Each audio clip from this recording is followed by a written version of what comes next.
evening, friends and neighbors. Or shall I say this afternoon? Welcome back to the Detroit Tigers franchise on MLB the Show. I'm your host, longtime listener. Be sure to drop a like, hit the subscribe button, and comment below. We've gone through spring training. The Tigers ended up going 18-12, so pretty solid, a 600 win percentage. We will take that all day long. And now what we're going to go ahead and do is take a look at some stats in the preseason. And ultimately, what we're trying to identify here is guys that were kind of on the fence as far as what we were going to do with them, who performed, who didn't, and then what does that mean as far as decisions for the opening day roster, lineups, pitching rotation, etc. Now, Dylan Dingler is not necessarily in consideration for a starting role. He got a couple of at-bats, got a couple of hits, but nothing special. But he's just a bench guy anyway. Same thing with Tommy LaStella. He did get 17 at-bats and actually did okay, but he is sort of an emergency option for us in case of an injury. Spencer Torkelson had a good spring, as did Jonah Perez, so we're good with both of those guys. Very similar numbers between the two of them. I mean, almost identical. It's crazy. Luis Pinheiro was very impressive. He hit 298 with a couple of home runs. Um, and so that's a good sign. Tyler Stevenson will still be our everyday catcher at the major league level, but it's good to know that this guy at least has the potential to do the job against major league quality pitching. Rafael Devers had a good spring. Stevenson had a good spring. Didn't have any home runs, but he hit 313 with an 860 OPS. That's really good. Cy Clarkson did okay. Um, he had some extra base hits that kind of drove up his OPS. Um, but, an 828 OPS with a 269 batting average for a guy that's, not necessarily somebody that we expect to hit for a whole lot better average than that anyway. It's a respectable showing. Now, it's not going to earn him a spot on the opening day roster because he's still just 22 years old. We're going to let him continue to incubate at the AAA level for another year or so. Andrew Benintendi did fine. Dale Cash actually did pretty well. He's probably a bench guy if he makes the opening day roster. I'm not even sure that he will. He only hit 211, but he's drawn some walks. He's got plenty of speed. So he's a guy that we can use, but we'll have to decide what to do with him. Riley Green was okay. The power numbers are there. Stolen bases are solid. The average needs to come up a little bit, but he'll be okay, I think. Harold Castro, Mr. Singles. He hit a bunch of singles. That's really all he does. But we're not looking at him as a real contender for an opening day roster spot. Now, here's where it gets a little dicey. When you get OPSs below 700, it kind of makes you wonder, like, all right, what am I really going to be able to do with this guy?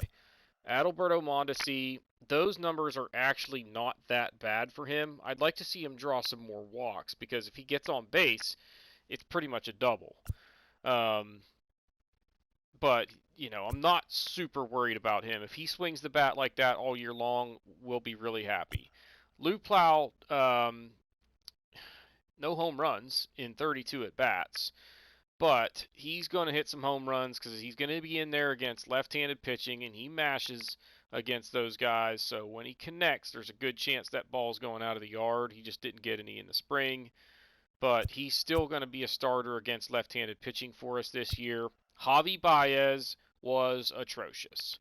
The average 213. He strikes out too much, doesn't draw enough walks. I'm worried about this guy yet again. He's still got a really good glove and the range is there. The arm is strong, but it's not very accurate. He's still got pretty good speed. It's just a matter of him putting the freaking ball in play and he'd be fine, but he just struggles to do that. Austin Meadows was really bad. Now, am I worried about Austin Meadows? Not against righties, but against lefties, I am now because just in the spring, he went down 3 contact points and 2 power attribute points in just a month in the spring. Usually you don't see any movement for your attribute ratings in spring training, and that is not a good sign. Now we've got Willie Castro, who we could have play the outfield against left-handed pitching because he should be really good against them, right? Wrong. He hit 219 for the spring, and most of his at-bats were against left-handed pitching. So I just don't know what this guy's issue is. For the last 6 years, basically, or 5 years, he's just struggled. He was really good in the shortened 2020 season. But since then, he just hasn't really been. I mean, this season right here was okay. But he should be able to hit in the high 200s with his contact rating and his speed, especially considering he's got pretty good vision and clutch. So I just don't know what his deal is. But we're going to have to use him. Akil Baddoo was really bad. And it's unfortunate because if he would have done really well, I probably could have tried to figure out a way to use him some against righties. I'll still probably have him on the 40-man roster, but I honestly don't even know that we will because he's really bad against lefties. And we've got Dale Cash, who is actually better against righties than he is against lefties. He's got better base stealing ability than Baddoo. He's got a little bit of pop against lefties relative to what Baddoo has. The defense isn't quite as good, though. But his spring, if the average was higher, I probably would go for it, but I just don't know. I think we got to get Baddoo on the roster and give him a chance. Jonathan VR was not very good, but he only got 19 at-bats. And it's kind of the same thing with Baddoo and Cash. Like, these guys getting 19, 20 at-bats, it's hard to do much with a sample size that small. Sam Huff, 0 for 7. He's atrocious. We don't really care. Pitching. Let's sort by whip and go with the good first. So Alfonso and Burkett, we never even got a chance to get them the ball, which realistically, I've got so many other options for long relief that it didn't really make sense for me to try and find a way to get them in there, so I'm not real worried about that. Gallegos was really good and pretty much locked down the closer role as a result. Ashton was really good, and this guy's a rookie. Ramon Merced was really good. He's a rookie. Matt Strom was really good. Brandon Webb was really good. Pablo Lopez, really good. Here's one that kind of excites me a little bit. Matt Tabor. He's a 69 overall, B potential, 26-year-old. I think we picked this guy up as a free agent like way back earlier in the franchise to just kind of try and fill out the roster.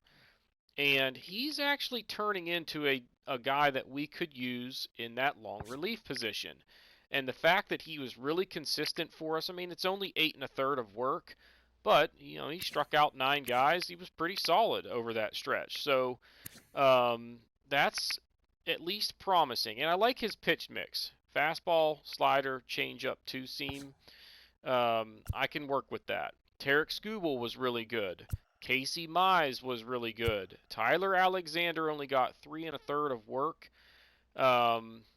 We tried to get him in there, and they just never put him in the game. So it is what it is. We kind of know what to expect from him for the most part, although he was much better last year than we expected. I really expect numbers more like, you know, these few years right here, but not real worried about him. Now, Rodriguez, the whip is okay. The ERA is elevated. Am I worried about it? No. He has been rock solid for us these last few years. His worst year, the ERA was 3.55, and then he was very good in 2023 and very similar numbers in 2024 as far as the whip, but the ERA came up just a little bit. So bottom line, he's going to be pretty good. He's going to be in the rotation, so that's that. George McDonald, one of our other rookie relief pitchers, got 9 2/3 innings of work and struggled a little bit. So he will probably start the year in AAA, but he's only 23 years old, B potential. He's going to be pretty darn good. We just need to give him a little bit more time. But he's always an option we could call up this year in a pinch. Andrew Chafin only got 4 2/3 innings of work, or 5 2/3 innings of work. I actually moved him to the closer role for like the last 10 games to try and get him some more, and it just didn't happen. ERA, obviously sparkling at 0, but the whip is up. That's not normal for him, but he has had stretches where that's been the case. Matthew Boyd, one was interesting because he was the long relief guy to start the spring, and through the first like 10 games, he had like 9 innings of work. His whip was down around 1, his ERA was down around 1.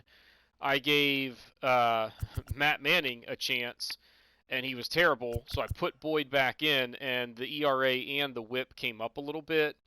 But he's a veteran guy, has pretty good command, and we kind of know what we should expect from him. So I think he is going to be the long reliever. It's good to see him back in Detroit. His best season as a professional was 2021. Um, and, he hasn't had anywhere near that success really since. But I'm hoping that he can kind of get back. If he gives me numbers like this or this, I'll take it. And that's pretty much what I expect from him. So we'll just see what we get out of him. Jackson Jobe is still walking too many guys. And it's a problem. But he is going to have to be the number 5 starter. Unless I go with a 4-man rotation, which I just don't think I'm going to do. I think he'll be okay, but I am worried that he continues to just walk more guys than he should. Ty Madden was not very good. Only got 3 1/3 of work, and then we kind of pulled him out to give some other guys a look. Matt Manning continues to be one of the biggest disappointments on this entire roster. He's just so bad, and I don't understand it. Some of it is that he just doesn't strike guys out, but he has good command. He's got a 5-pitch mix. It's not like he throws smoke, but, he can hit the mid-90s with a fastball. That's not bad. It just doesn't make sense that he's as bad as he has been. So that's where I think Matt Tabor will get the nod as the right-handed long reliever to start the year. And I'm going to put Matt Manning in AAA. And if he doesn't pitch well, he's going to stay there. So we'll see how that goes, but that's what things look like through the spring. And so you kind of get an idea of what we're talking about doing as far as some of those guys. Let me get in here and dig around in the rotation and the lineups and get them set, and then we'll take a look at those in just a second. All right, so it is time to now jump into the regular season. We're going to start with a game against the Guardians. It'll be Quantrill against Casey Mize. But before we do that, the last thing that we're going to look at is just real quickly what we've done with our pitching rotation and our starting lineups. So the rotation will be Casey Mize, Eduardo Rodriguez, Pablo Lopez, Tarek Skubal, and Jackson Jobe. These two I kind of consider sort of interchangeable, but I went left, right, kind of staggered the starting rotation options that way. In the bullpen, for long relief, it'll be Matthew Boyd and Matt Tabor. So the battle of the Matts there, lefty and righty accordingly.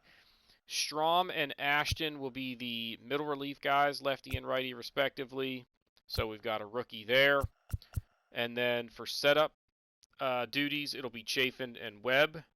And this could be like 7th and 8th inning kind of duties. Or 6th, 7th, 8th. Those 4 guys, I feel really good about what we've got in the back end of our bullpen with Gallegos being the closer. He should be rock solid. So we definitely have a lot of really good arms in our rotation and our bullpen. So the pitching should not be a huge issue for us this season. The one concern I would say is Jackson Jobe in that 5th starting role. If he starts walking a bunch of guys, he's going to get himself in trouble. Now, offensively, against right-handed pitching, we'll lead off with Riley Green. Then it'll be Benintendi, Devers, Torkelson at first. Perez will DH, Meadows in right, Baez at short.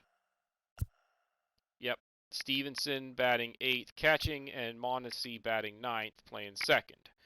Against lefties, Willie Castro will play left. Benintendi will move over to center. Devers stays at third. Torkelson will DH. Lou Plow will come in and play right field.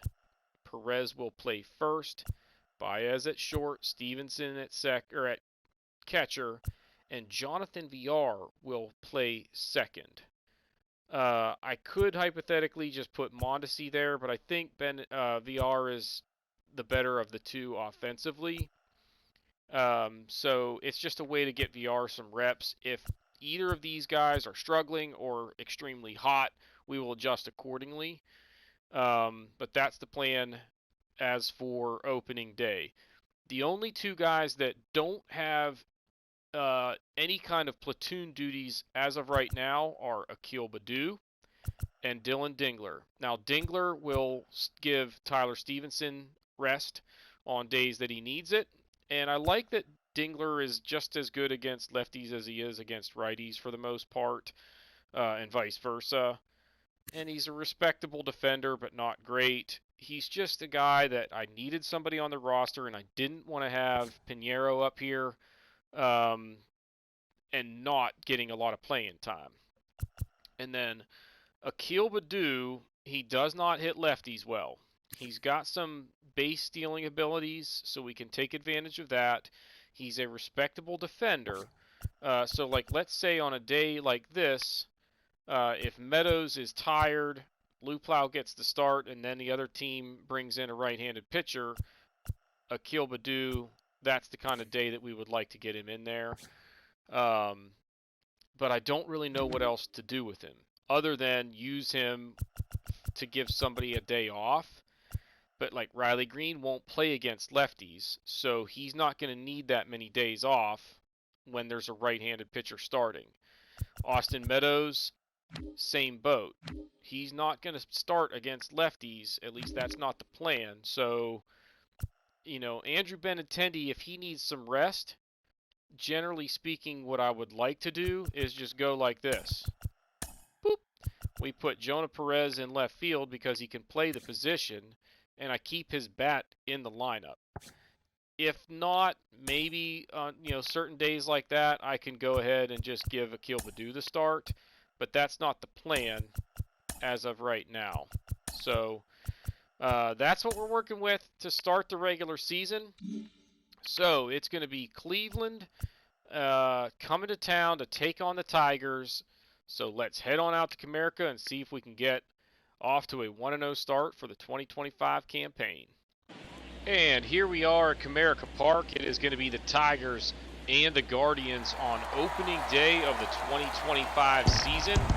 The MLB's defending champions, the Tigers, looking to try and defend that title as they are locked and loaded with a heavily loaded roster. Good pitching, good hitting, great bullpen, and they are definitely poised for a strong season.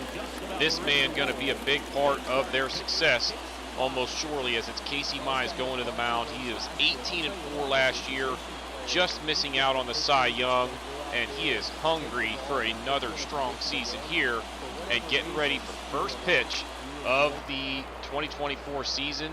First batter, Miles Straw, worked the count full and then got frozen on a high slider. So really a mistaken location there for Mize, but he registers the strikeout. Then it's Xander Bogaerts. He's twisted up on a fastball up and in, down on strikes, and a great start for Mize as he sets down the first two by the way of the strikeout. But then it's going to be Aaron Judge going the other way against the shift. That ball goes all the way to the wall. He will trot into second with a double, and there will be a runner in scoring position now with two down. Next batter, Bobby Bradley, swinging first pitch, chops one down the third base line. Devers sends it over to Torkelson, and Casey Mize works a scoreless first as they strand the runner, and now we get a look at Cal Quantrill, the opening day starter for the Guardians.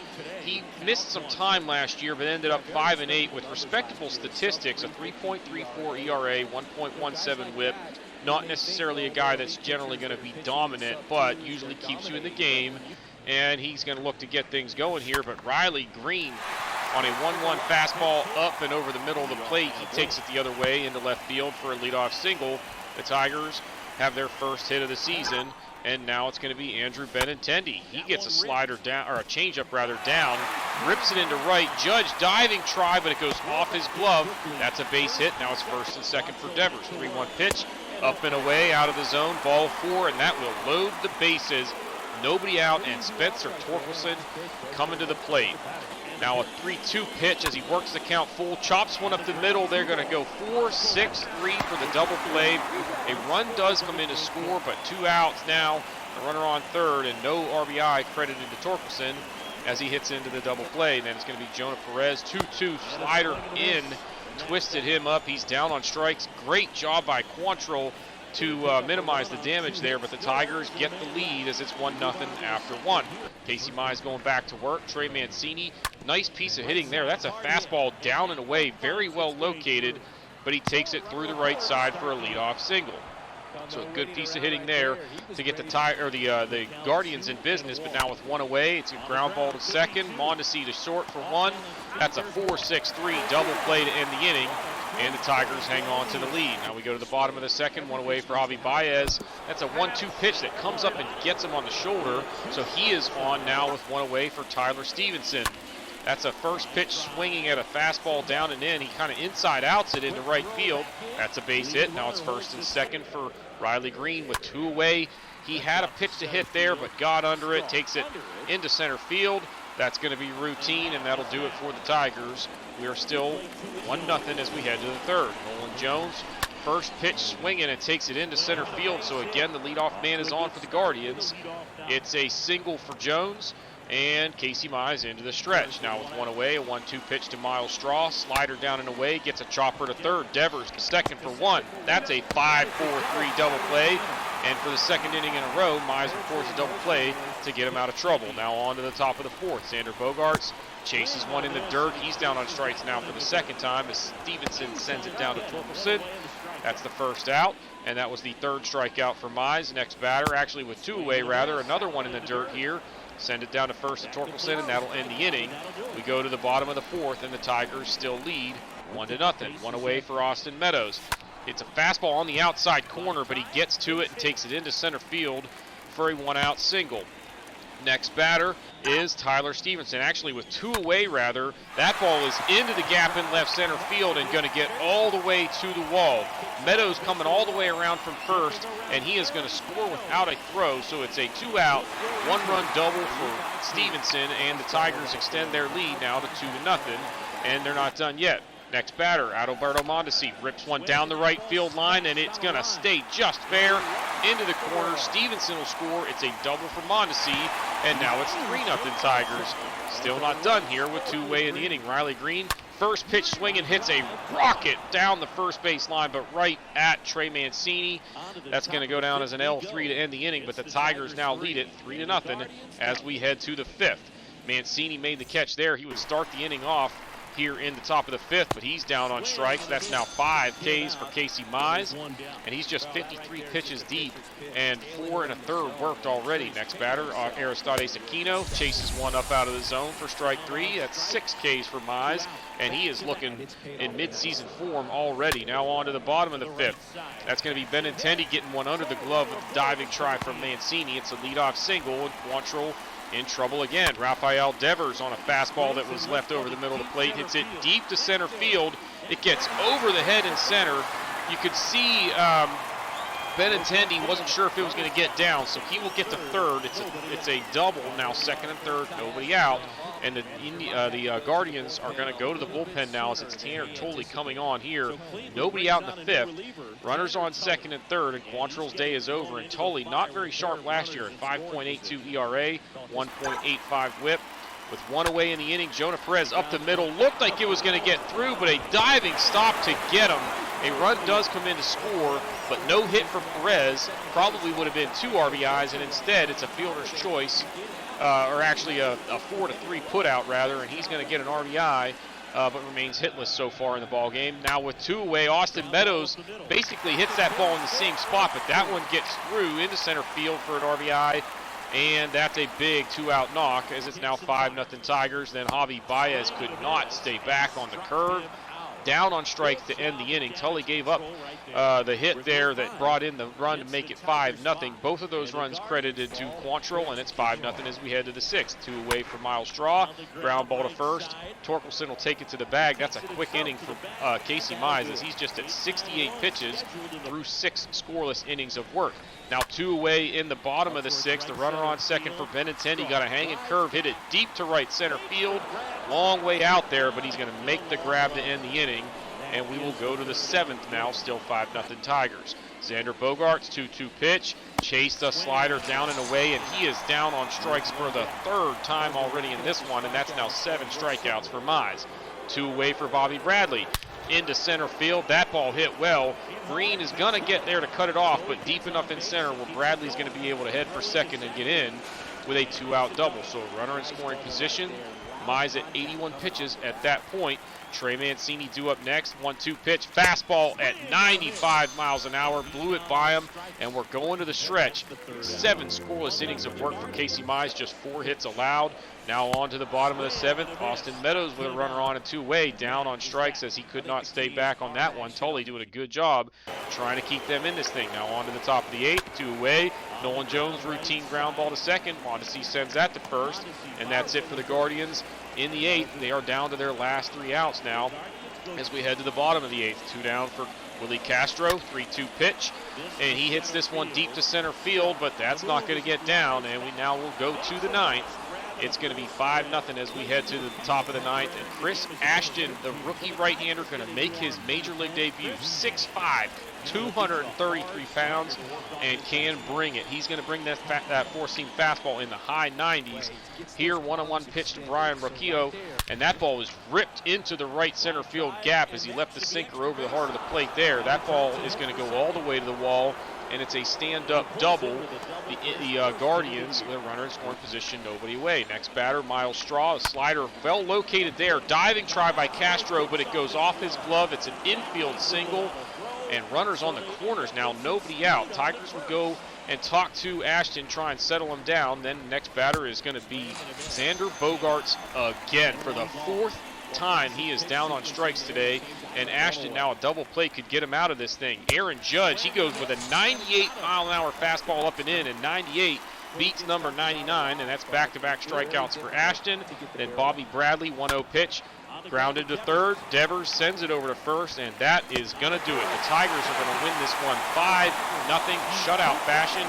An opening day victory here in front of the home faithful, and they get off to a great start to their season. Look at the box score, just 6 hits allowed, no walks, 10 strikeouts, and again, 4 of those were for Xander Bogaerts, as the shortstop had just an atrocious day at the plate. The Guardians had 3 extra base hits, all doubles for Roquillo, Judge, and Bradley respectively. Hit into a couple of double plays. Quantrill was not very sharp. 4 innings of work, 8 hits, 5 earned, a walk and a strikeout. He gets the loss. Tully, good job going 4 innings, 3 hits, no walks, 3 strikeouts, and held him scoreless. But the Tigers, the Tigers pitching held him scoreless, and it didn't matter. So 11 hits for the Tigers, 1 walk and just 4 strikeouts. But 2 of those were for Jonah Perez, who ended up going 0 for 4. Did collect an RBI on a fielder's choice.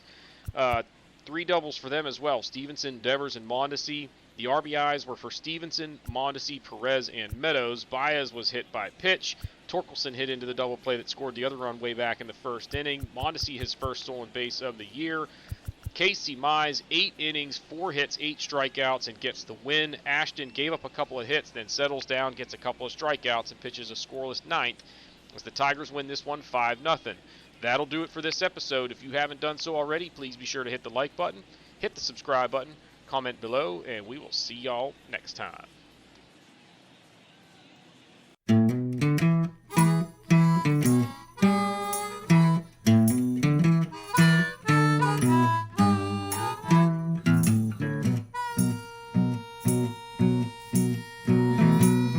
Good evening, friends and neighbors.